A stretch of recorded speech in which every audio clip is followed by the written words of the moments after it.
नमस्कार साथियों, मैं मनीष भारती संस्कृति पीसीएस प्लेटफॉर्म पर आप सभी का स्वागत करता हूं। 72वीं बीपीएससी देने वाले जितने भी साथी हैं, प्रीलिम्स के लिहाज से आप जानते हैं कि हम हिस्ट्री की चर्चा कर रहे थे, मॉडर्न हिस्ट्री पर पहुंच चुके थे और स्वतंत्रता संग्राम के आंदोलन तक हम पहुंच चुके थे। हमने विभिन्न चीज़ों को लेकर के बात किया था। हमने देख लिया था कि कांग्रेस का गठन कैसे हुआ, हमने ये देख लिया कि सूरत अधिवेशन के बाद 1907 के बाद कैसे कांग्रेस का विघटन हो जाता है। हमने ये देख लिया कि नरम दल गरम दल क्या है, दोनों के बड़े बड़े लीडर्स क्या हैं, किनका काम है, कांग्रेस के कहाँ कहाँ अधिवेशन वगैरह हुआ, ये सारी चीज़ें हो गया। फिर हमने देखा कि देश भर में कहाँ कहाँ क्रांतिकारी आंदोलन हुआ, ये तमाम जो मुख्य आंदोलन था वो सब समझ गए। आज हम उससे एक स्टेप बाहर निकलने वाले हैं। भारत से बाहर कहां कहां क्रांतिकारी आंदोलन हो रहा है, क्या गतिविधियां हैं, वो देखेंगे। उस पर जो क्वेश्चन आंसर है उसकी डिस्कशन करेंगे और फिर एक प्रश्न मैं आपको दूंगा जिसका जवाब आपको कमेंट बॉक्स में लिख करके देना है। चलिए अब यहां पर कुछ महत्वपूर्ण क्रांतिकारी गतिविधियों की चर्चा करेंगे और फिर कुछ महत्वपूर्ण क्रांतिकारी के नाम के विषय में, उनके काम के विषय में चर्चा करेंगे, जो मैंने देखा है कि पीवाईक्यू में सबसे अधिक प्रश्न बना करके आया है। ठीक है, अब शुरुआत करते हैं। जब शुरुआत करते हैं तो मेरे जहन में जो सबसे महत्वपूर्ण मुझे लगता है कुछ टॉपिक, उसमें से एक महत्वपूर्ण है इंडियन होम रूल सोसाइटी। आपने बहुत पढ़ा होगा इसके विषय में। साथियों, कोई ऐसा पीसीएस या यूपीएससी बता दीजिए जहां पर यह प्रश्न बनकर के टॉपिक नहीं आया हो। चाहे UP, Bihar, MP, Rajasthan, UPSC में भी कई बार ये टॉपिक बना है प्रश्न के लिए। ठीक है, तो इसीलिए इसके महत्ता को आप समझ गए होंगे। तो आप लोग क्या करते हैं, इस टॉपिक पर 5 स्टार लगा देते हैं कि भैया इसको बार बार रिवीजन बस कर लेना है। अब इसमें कुछ बातें जो महत्वपूर्ण है उस पर चर्चा करेंगे। कई प्रश्न को देख के ही टॉपिक तैयार हो जाता है, कुछ फैक्ट पूछे जाते हैं। जैसे कि फरवरी 1905 में लंदन में श्यामजी कृष्ण वर्मा ने इंडियन होम रूल सोसाइटी की स्थापना की। अब देखिए इसमें कई सारे प्रश्न आ गए ना कि इंडियन होम रूल सोसाइटी की स्थापना कब हुई, 1905 में। महीना जो कि बीपीएससी है, मंथ आपसे पूछ लेगा, तो फरवरी 1905 में। ठीक है, लोकेशन किस जगह पर हुआ, लंदन में।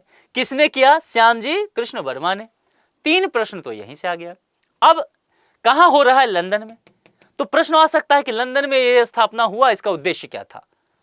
ठीक है, अब आप दिमाग लगाएंगे कि इसका स्थापना लंदन में है, नहीं, ये भारत से क्या काम होगा। ठीक है, कंफ्यूज हो सकते हैं आप। इसका उद्देश्य ध्यान रखिएगा, ये भले ही स्थापना हो रहा है कहां पे, लंदन में।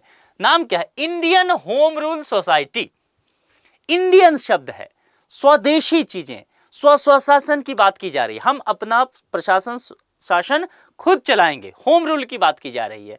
तो जाहिर सी बात है यह भारत के लिए ही होगा। भारत में जो आंदोलन चल रहा है, भारत में जो स्वशासन की बात चल रही है, यही उसका उद्देश्य होगा और यही इसका उद्देश्य था। तो उद्देश्य जरूर इसका ध्यान रखिएगा, यह आपके लिए आवश्यक होगा। ठीक है, और सोसाइटी ने इंडिया हाउस की आधारशिला रखी थी। ये इंडिया हाउस शब्द पहले प्रश्न में आया है, आगे भी आ सकता है। इंडियन होम रूल सोसाइटी से जुड़ा हुआ टॉपिक है। ठीक है, श्यामजी कृष्ण वर्मा ने द इंडियन सोशियोलॉजिस्ट पत्र का प्रकाशन किया। तो ये आपसे पूछा जा सकता है। इससे ब्रिटेन में भारतीय राष्ट्रीय क्रांतिकारी आंदोलन की नींव पड़ेगी, यानी कि शुरुआती तौर पर ब्रिटेन में भारत के जो क्रांतिकारी आंदोलन हुए उसकी शुरुआत यहां से ही बताई जाती है। अब यह सिलसिला यहां से आगे बढ़ता है और आगे बढ़ता हुआ जो एक बहुत महत्वपूर्ण टॉपिक है वह है गदर पार्टी। गदर पार्टी से बहुत प्रश्न आए हैं, मुझे बताने की आवश्यकता नहीं है। स्थापना यह भी पूछा जा चुका है, 21 अप्रैल 1913 का हुआ था। इसका उद्देश्य भी वही है कि पराधीन जो भारत है वहां अंग्रेजों से इसको स्वतंत्र कराना, या अमेरिका और कनाडा में बसे भारतीयों द्वारा बनाई गई थी। यह जो ध्यान रखिएगा, इंडियन होम रूल सोसाइटी ये लंदन में हुआ। क्योंकि आजकल सुमेलित करने वाले प्रश्न आ सकते हैं, वो मैचिंग वाले, एक तरफ कुछ सोसाइटी का नाम दे देगा, कुछ संस्था का दे देगा, कहाँ स्थापना हुआ था विदेशों में, तो वो लंदन दे सकता है, अमेरिका दे सकता है, कनाडा दे सकता है। तो ध्यान रखना है, सुमेलित करने में ऐसे प्रश्न आते हैं। तो ऐसे प्रश्न को समाधान करने के लिए कम से कम 5-10 टॉपिक को पढ़ना पड़ता है, तब जाकर के एक प्रश्न बनेगा, 2 नंबर आएंगे या 1 नंबर आएंगे। तो वो आपको ध्यान रखना है। अमेरिका और कनाडा, इसका मुख्यालय सैन फ्रांसिस्को अमेरिका में था। तो ये गदर पार्टी के विषय में। अब यहाँ पर देखेंगे कुछ लीडर्स के विषय में समझते हैं, जो कि सोहन सिंह भाखना और गदर पार्टी जो संस्था है, क्या क्या चीजें रही है इससे संबंधित, क्योंकि सोहन सिंह भाखना के विषय में प्रश्न आया हुआ है। वर्ष 1913 में सोहन सिंह भाखना ने association of Hindustani workers of Pacific coast की स्थापना की है। ठीक है, इसे Hindustani workers of the Pacific coast भी कहा जाता था।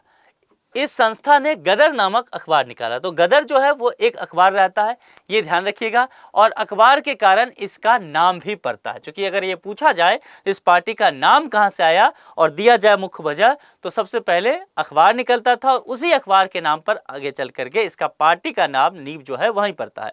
लाला हरदयाल सबसे महत्वपूर्ण एक जो चेहरा इसमें रहेंगे, लाला हरदयाल इस संस्था के मनीषी और पथ प्रदर्शक थे। यानी कि कह सकते हैं कि मुख्य रूप से जो आइडिया जिनके दिमाग में आया था वो लाला हरदयाल यानी कि एक प्रमुख लीडर के तौर पर बात की जाएगी। इसके अलावा गदर पार्टी के कुछ प्रमुख सदस्य जो हैं, चाहे उसमें रामचंद्र की बात किया जाए, बरकतुल्ला की बात किया जाए, रास बिहारी बोस बहुत महत्वपूर्ण चेहरा है, राजा महेंद्र प्रताप बहुत जो है महत्वपूर्ण इसके चेहरा है, अब्दुल रहमान भी, इसके अलावा मैडम भीखाजी कामा, भाई परमानंद, करतार सिंह सराभा और पंडित काशीराम भी सदस्य थे। ये नाम निश्चित तौर पर याद रखिएगा।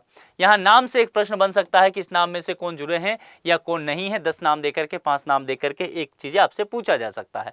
अब चलिए दूसरी एक संस्था की बात करते हैं। भारत की प्रथम अस्थायी सरकार कहाँ से चलता है? हम सब जानते हैं कि भारत के प्रथम अस्थायी सरकार की जब बात करेंगे तो वो अफगानिस्तान में बनाई जाती है और यह प्रथम विश्व युद्ध के दौरान होता है वर्ष 1915 में। कौन करते हैं? राजा महेंद्र प्रताप और बरकतुल्ला ने कहाँ पर? काबुल, जो अफगानिस्तान की राजधानी है, भारत की प्रथम अस्थायी सरकार का गठन किया।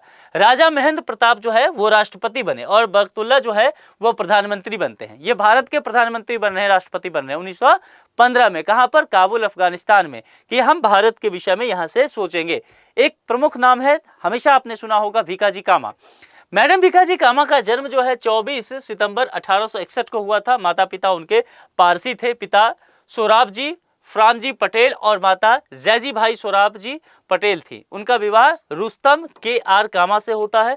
रुस्तम के आर कामा वकील और सामाजिक कार्यकर्ता थे। कुछ चीजें इनके जीवन से जुड़ी हुई है जो समझ लेना चाहिए, क्योंकि यहाँ से अगर प्रश्न होता है तो आपको छोड़ना नहीं है। कुछ बातें और इसके अलावा महत्वपूर्ण मैडम भीखाजी कामा के विषय में देखिए। भीखाजी कामा जो है दादा भाई नौरोजी के विषय में आपको बताया था। दादा भाई नौरोजी वही जो धन की निकासी का सिद्धांत सबसे पहले देते हैं, कांग्रेस के शुरुआती दिग्गज लोगों में है। ये वो लोग हैं जो नरम दल में हैं, ये वो लोग हैं जो कांग्रेस से सुधार की उम्मीद रखते हैं, उदारवादी नीति अपनाने कहते हैं। ये कहते हैं कि भाई साहब आप बुरे नहीं हैं पर बुरा बर्ताव करते हैं, यानी कि जो व्यवस्था लोगों को आपने लंदन में दिया है, यूरोप में दिया है, मतलब ब्रिटेन में दिया है, वही व्यवस्था क्यों नहीं भारत में अप्लाई करते हैं। समझिए, ये नहीं कह रहे हैं कि अंग्रेजों भारत छोड़ो, अभी नहीं कह रहे हैं।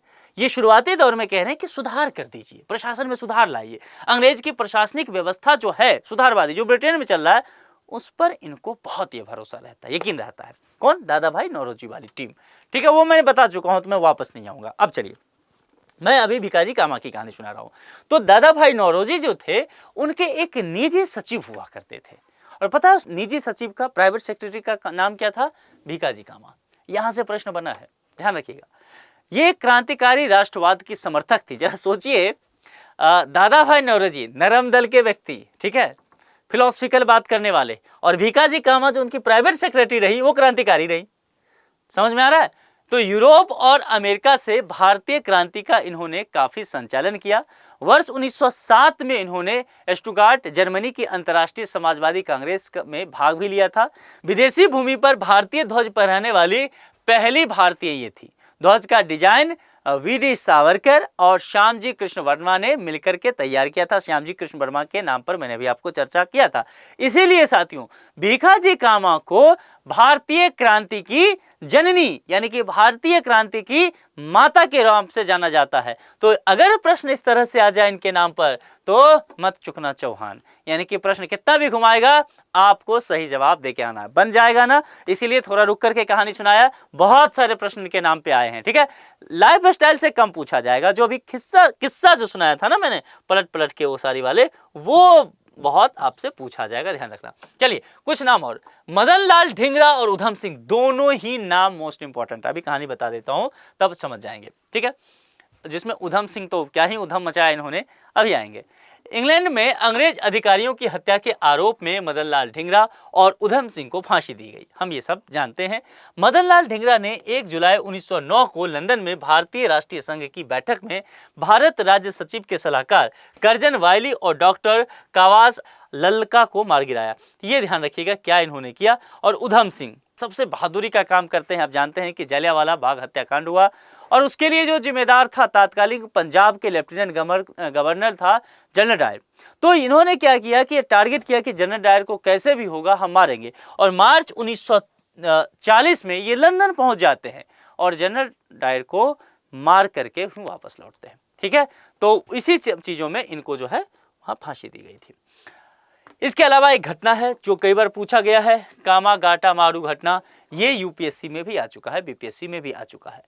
कामागाटामारू जो क्या है, ये हांगकांग से कनाडा की यात्रा पर निकला एक जलपोत था। ठीक है, प्रथम विश्व युद्ध के दौरान ये सब घटना होता है।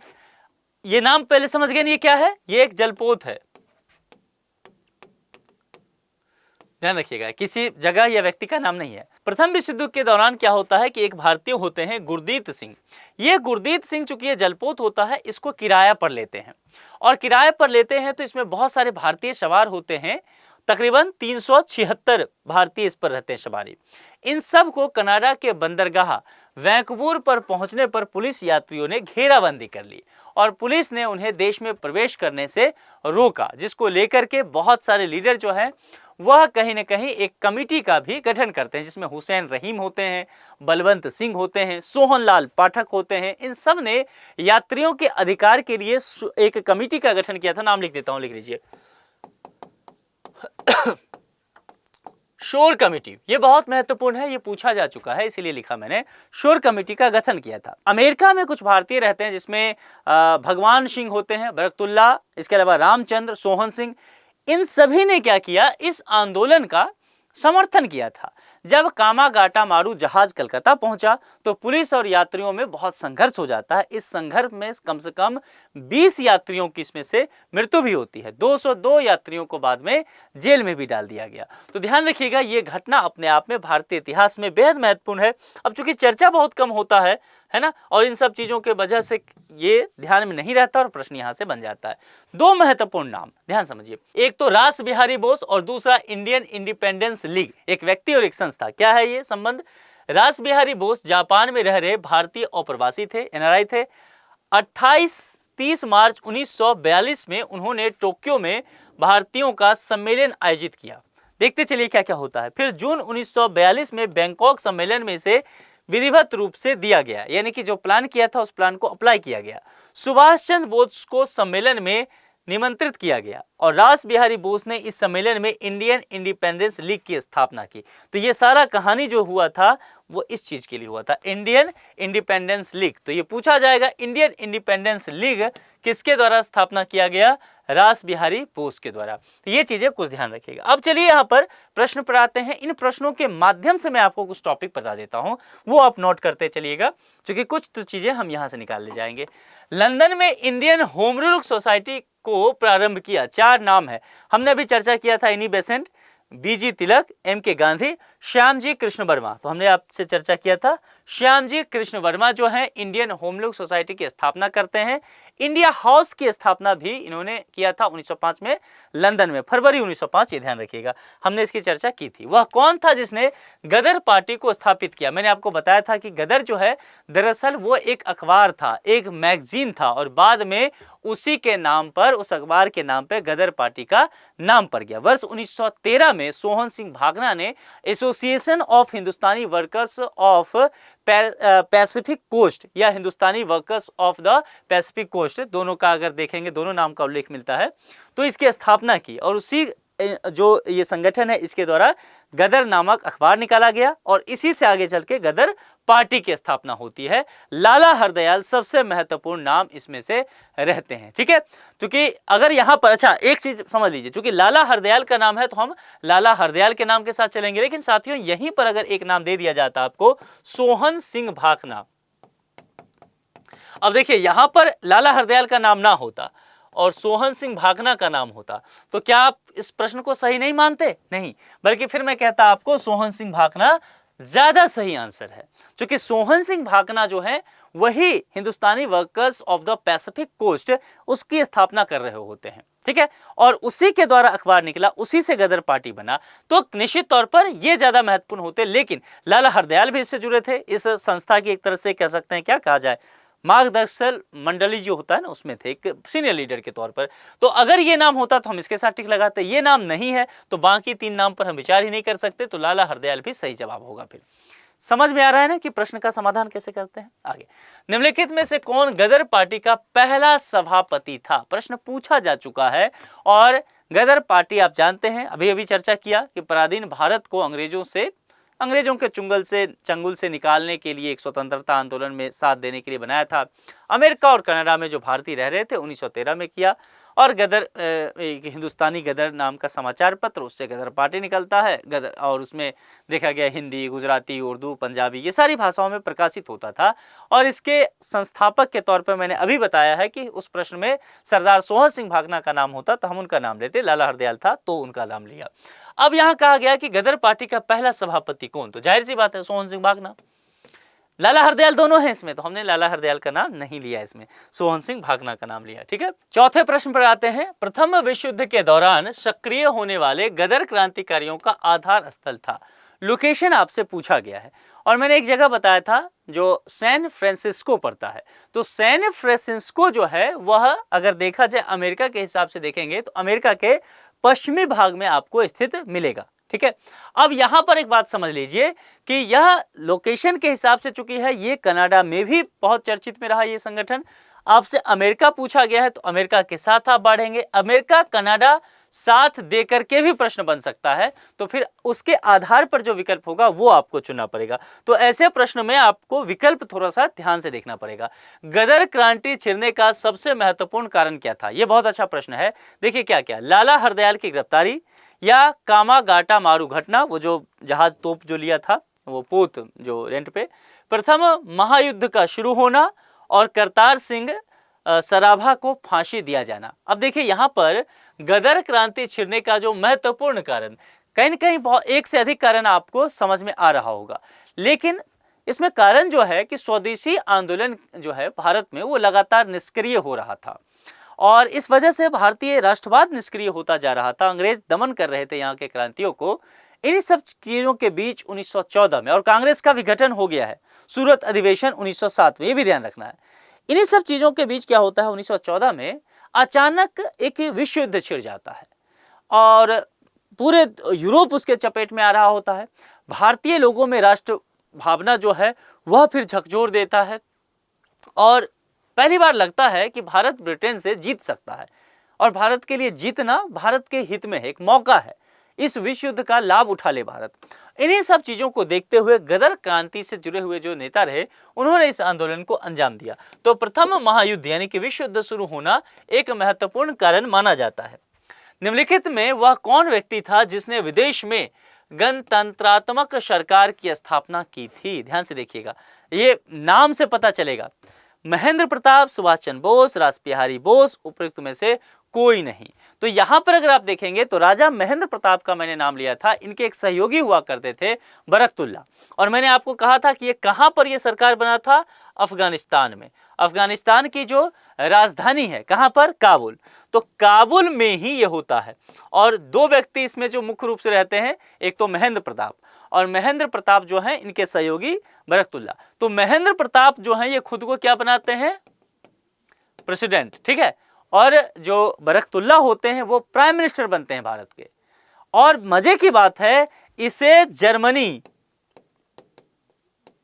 और रूस के द्वारा मान्यता भी दे दिया गया था इस सरकार को कि हाँ ये भारत की सरकार है। और इसकी स्थापना भी कब हो रहा है, 1915 में ही, वही फर्स्ट वर्ल्ड वार के टाइम पे। तो ध्यान रखिएगा, ये बेहद महत्वपूर्ण है। महेंद्र प्रताप, इनके साथ जाएंगे राजा महेंद्र प्रताप। आगे बढ़े, कौन भारतीय क्रांति की मां कहलाती हैं, जो विदेशों में पहली बार भारत की झंडा फहराई? कौन? भीकाजी रुस्तम जी कामा। ठीक है, डी विकल्प के साथ दादा भाई नौरोजी की सेक्रेटरी हुआ करती थी। कहानी मैंने आपको इनके विषय में पूरा विस्तार से बताया था, इसलिए यहां ज्यादा टाइम नहीं दूंगा। निम्नलिखित में से किस युग्म को इंग्लैंड में अंग्रेज अधिकारियों की हत्या के आरोप में फांसी की सजा हुई? मैंने बताया था कि इनकी दिलचस्प कहानी रही है। अब देखिए, ध्यान रखना है बस कि ये इंग्लैंड में बातें की जा रही है, नहीं तो आप गलत जोड़ी का चूज कर लेंगे। ठीक से देखिए अब इस पे क्या कहा गया है। राजगुरु सुखदेव, खुदीराम बोस तथा सूर्यसेन, मदनलाल ढींगरा तथा उधम सिंह, करतार सिंह सभारा तथा अशफाक उल्ला खां। और आपको मैंने बताया था कि इंग्लैंड में जो अंग्रेज अधिकारियों की हत्या का आरोप लगा था वो 2 व्यक्ति पे, मदन लाल ढींगरा और झालावालिया हत्याकांड जो जनरल डायर था उसको मारने का श्रेय जाता है उधम सिंह जी को। तो कुल मिलाकर के इन्हीं को फांसी की सजा दी गई थी जोरी को इंग्लैंड में, ठीक है, ये ध्यान रखिएगा। 9वें पर चले। वर्ष 1906 में लंदन में अभिनव भारत सोसाइटी की स्थापना किसने की थी? ये मैं आपको पिछले लेक्चर में पढ़ाया था, तो पिछले लेक्चर से एक प्रश्न यहाँ पर रहा और मैंने बताया था कि वर्ष 1906 में लंदन में अभिनव भारत सोसाइटी की स्थापना विनायक दामोदर सावरकर ने की थी। देश में क्रांतिकारी गतिविधियों पर प्रतिबंध लग गया था और उसके बाद इन्होंने लंदन में इस सोसाइटी की स्थापना करना इनको पड़ा था। तो ए विकल्प के साथ यहाँ पर चलेंगे, ठीक है। आगे, कामागाटा मारू, ये एक घटना है। सबसे पहले बात तो ये ध्यान रखना है, एक घटना। दरअसल क्या होता है ना, जैसे ही ये शब्द आता है लोग सोचते हैं एक जगह का नाम है, कोई बंदरगाह है, नहीं। ये कामागाटा मारू जो है एक कह सकते हैं कि घटना है और इसका नाम कैसे पड़ता है, एक जलपोत रहता है, उसी जलपोत के नाम पे प्रथम विश्व युद्ध के दौरान होता है। कनाडा की यात्रा पर निकला एक जलपोत होता है जिसमें भारत के गुरदीत सिंह वो किराए पर लेते हैं, 376 यात्रियों को इसमें बिठाते हैं और कनाडा के बंदरगाह एक होता है वैंकूवर की ओर प्रस्थान करते हैं। वहां पर तट पर जब ये पहुंचते हैं कनाडा, तो कनाडा के पुलिस के द्वारा भारतीय यात्रियों की घेराबंदी कर ली जाती है और प्रवेश करने से रोक दिया जाता है वापस कलकत्ता आने पर फिर झड़प 20 यात्री मरते हैं, 200 से अधिक को जेल में दे दिया जाता है। तो ये ध्यान रखिएगा। अब यहाँ पर देख लीजिए क्या है, एक राजनीतिक दल जो ताइवान आधारित है, नहीं। चीन का किसान साम्राज्य, नहीं। कनाडा की यात्रा पर निकला एक जलपोत था, चीन का गांव, नहीं। सी विकल्प के साथ। इसलिए मैंने कहा कि शब्द पे ध्यान दीजिएगा, इस शब्द को देखते ही लोग पता नहीं बंदरगाह वगैरह समझ के गलत करके आते हैं। वह कौन थे जिन्होंने इंडिपेंडेंस लीग की स्थापना की थी, मैंने चर्चा किया है आज, ठीक है। तो इसका जवाब आपको कमेंट बॉक्स में लिख के देना है। साथियों, आज के लिए इतना ही। नए वर्ष में अब आप लोग प्रवेश कर चुके हैं, धीरे धीरे एग्जाम करीब आएगा, तैयारी को और धारदार बनाते रहिए। संस्कृति पीसीएस चैनल पे प्लेलिस्ट में जाके देखेंगे, बीपीएससी से रिलेटेड तमाम कोर्स मैंने पढ़ा रखा है, उसको ढंग से कर लीजिए। आप पीसीएस में प्रीलिम्स क्वालिफाई करने के काबिल हो जाएंगे, फिर हम लोग आगे मेंस की भी चर्चा कर लेंगे। आज के लिए इतना ही। जुड़ने के लिए आप सभी का बहुत बहुत शुक्रिया। Thank you so much.